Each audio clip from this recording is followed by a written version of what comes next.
This video is for my single women who want to date for marriage. Before I met my husband, I was dating this man, and I remember so clearly we were getting more serious to the point of even talking marriage. And I was laying in bed one night, and all of a sudden I had this strong emotion come over me, and I was crying out to God, if this is marriage, I don't want anything to do with it.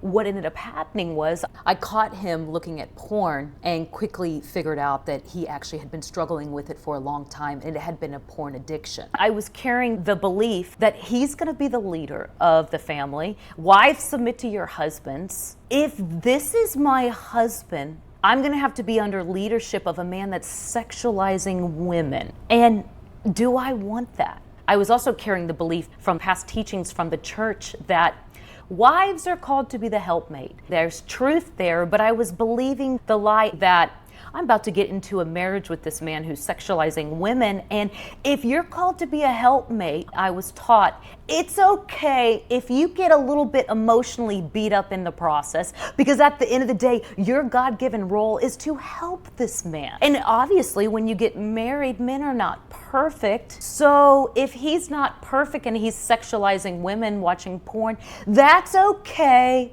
You might get beaten up a little bit emotionally, but at the end of the day, it's all about the end goal. And what's the end goal? The end goal is that eventually he gets off porn. Why? Because it's not your job to change him, because you can win him over, not through your words, but with a smile. I believe the lie of remaining voiceless, because ultimately God is the one that's changing him. Do you see how the enemy takes truth and he twists it ever so slightly? Where's the lie in all of this? I'll tell you the lie. The lie is it teaches women that it's okay to endure abuse, because at the end of the day, it doesn't matter what you're going through. It's all about the end goal.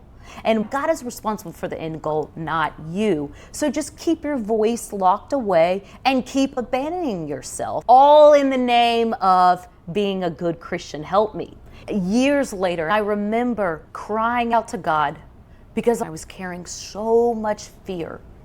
I was carrying the lies from the enemy and the belief for so many years and so long that I only had two options. The first option was I could get married and follow in these unhealthy teachings and continue these unhealthy, extremely toxic dynamics, or I could remain single. And I came to a point where I was like, I would rather remain single. The reason I'm sharing this video right now is because my heart is for women that have been in my similar situation, where they see unhealthy dynamics or patterns. Maybe it's from their family, maybe it's from their church, and they think that they only have two options, because that's what trauma does. The first option is you continue those unhealthy dynamics and patterns into marriage, or you remain single. But I'm coming here today to say, what if there's a different way?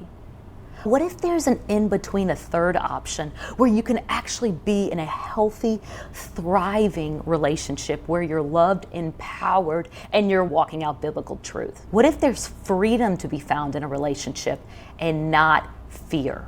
Thankfully, I am now in a healthy, empowering marriage, and I believe that you can have that too.